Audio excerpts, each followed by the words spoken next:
실리콘밸리 억만장자들의 머릿속은 우리와 완전히 다르게 설계되어 있습니다.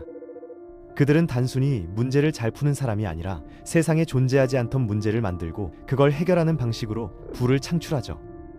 우리가 시험 점수에 목숨 걸 때 그들은 시험이라는 시스템 자체를 설계하는 법을 배우고 있었던 겁니다.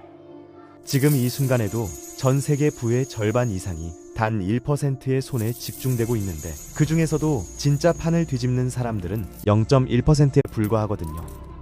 그렇다면 오늘부터 그들의 사고방식을 정확하게 해부해서 여러분의 뇌에 이식하는 시간을 가져보겠습니다.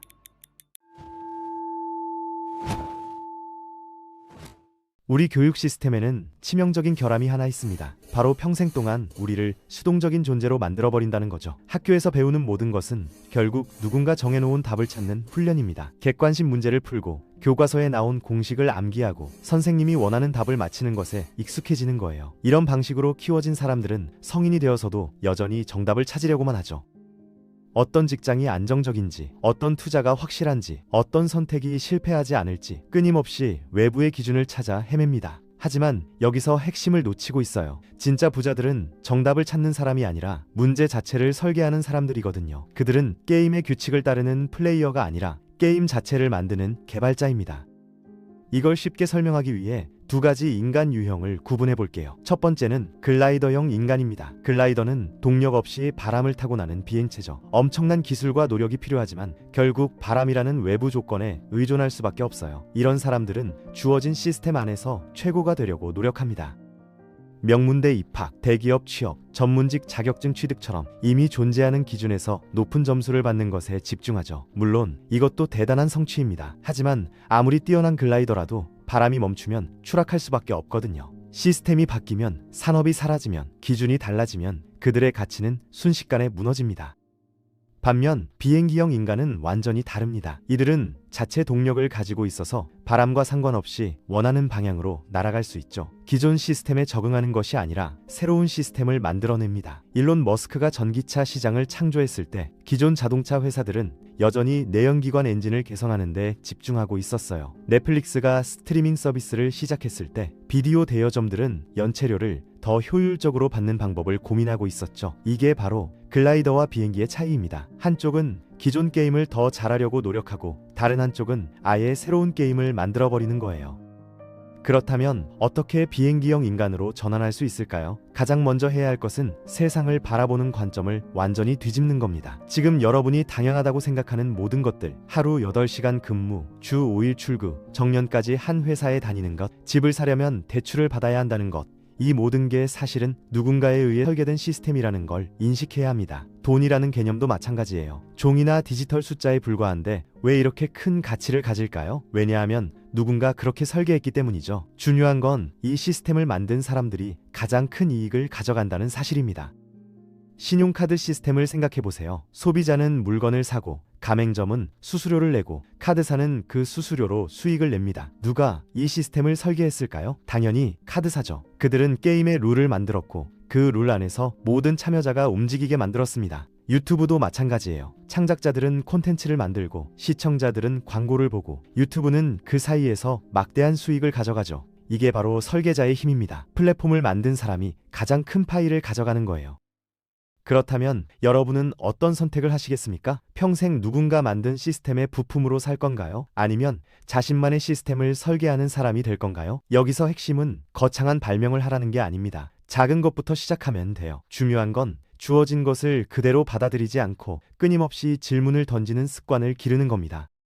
질문하는 힘, 이게 바로 비행기형 인간의 첫 번째 무기입니다. 우리는 보통 답을 찾는 것이 중요하다고 배웠지만 사실 훨씬 더 중요한 건 올바른 질문을 던지는 거예요. 잘못된 질문에 대한 완벽한 답은 아무 의미가 없거든요. 예를 들어볼게요. 1990년대 휴대폰 회사들은 어떻게 하면 휴대폰을 더 작게 만들 수 있을까라는 질문에 집중했습니다. 그래서 점점 더 작고 가벼운 폰들이 나왔죠. 하지만 스티브 잡스는 완전히 다른 질문을 던졌어요. 휴대폰이 정말 통화만 하는 기기여야 할까? 컴퓨터와 음악 플레이어와 카메라를 하나로 합치면 어떨까? 이 질문 하나가 스마트폰이라는 완전히 새로운 시장을 창조했습니다.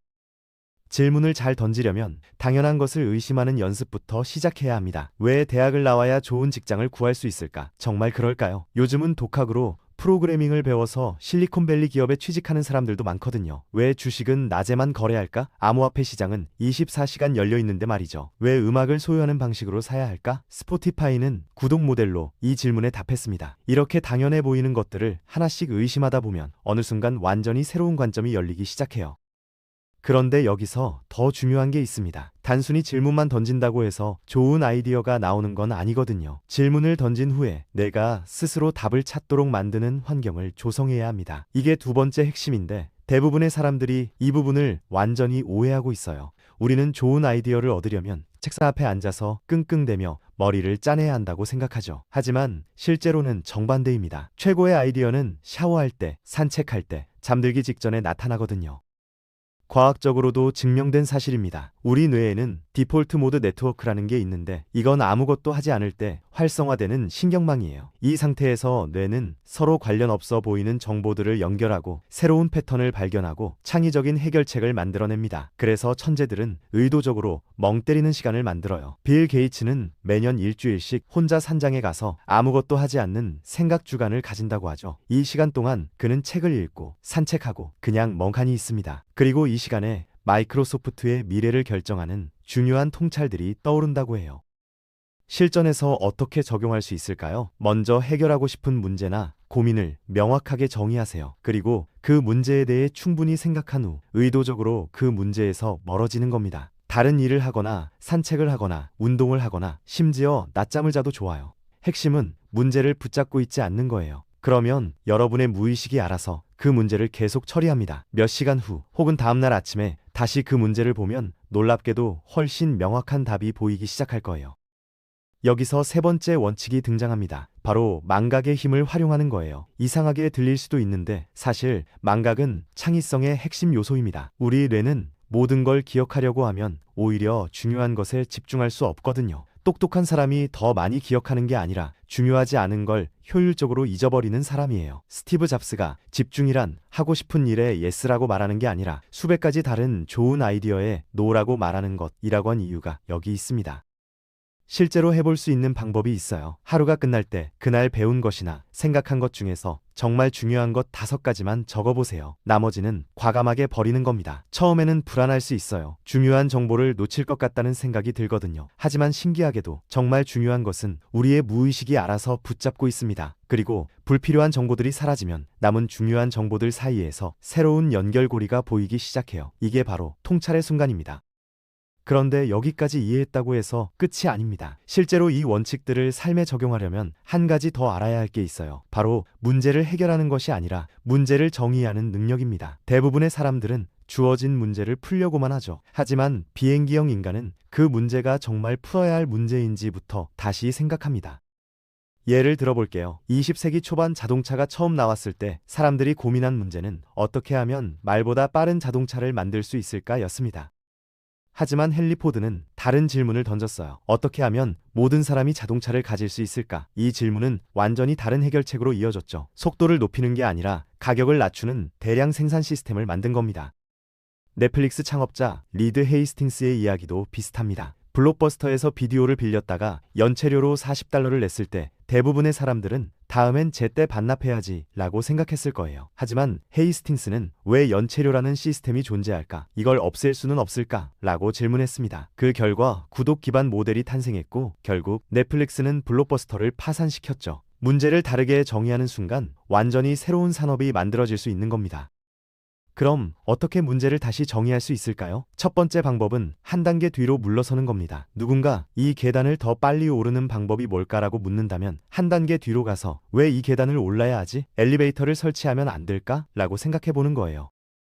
두 번째는 반대로 생각하는 겁니다. 어떻게 하면 성공할 수 있을까 대신 어떻게 하면 확실하게 실패할 수 있을까를 생각해 보세요. 그러면 피해야 할 것들이 명확해지고 역으로 성공의 경로가 보입니다. 세 번째는 제약을 바꿔보는 거예요. 예산이 무제한이라면, 시간 제약이 없다면, 기술적 한계가 사라진다면, 이런 식으로 전제 조건을 바꾸면 완전히 다른 해결책이 나오거든요.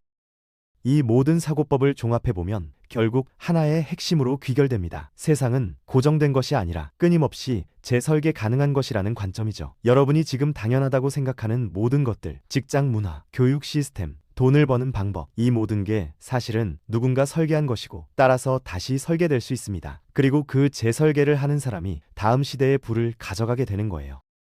지금 이 순간 여러분은 선택의 기로에 서 있습니다. 계속 기존의 시스템 안에서 열심히 노력하면서 살 것인가, 아니면 자신만의 시스템을 만드는 사람이 될 것인가. 물론 비행기형 인간이 되는 길이 쉽지는 않습니다. 더 많이 생각해야 하고, 더 많이 질문해야 하고, 더 많이 실패할 수도 있죠. 하지만 한번 그 궤도에 올라서면 더 이상 누군가가 만든 룰에 종속되지 않습니다. 여러분 자신이 룰을 만드는 사람이 되는 거예요. 마지막으로 하나만 더 말씀드릴게요. 오늘 배운 내용은 시작에 불과합니다. 진짜 중요한 건 이 사고법을 여러분의 일상에 어떻게 적용하느냐거든요. 당장 내일부터 하나씩 실천해보세요. 출근길에 왜 이 시간에 출근해야 하지? 라고 질문해보고, 회의 중에 이 회의가 정말 필요한가? 라고 생각해보고, 저녁에 오늘 내가 한 일 중 정말 중요한 게 뭐였지? 라고 돌아보세요. 이런 작은 질문들이 쌓이면 어느 순간 여러분의 사고 구조 자체가 완전히 바뀌어 있을 겁니다. 오늘 이야기가 여러분의 사고를 한 단계 확장하는 계기가 되었기를 바랍니다.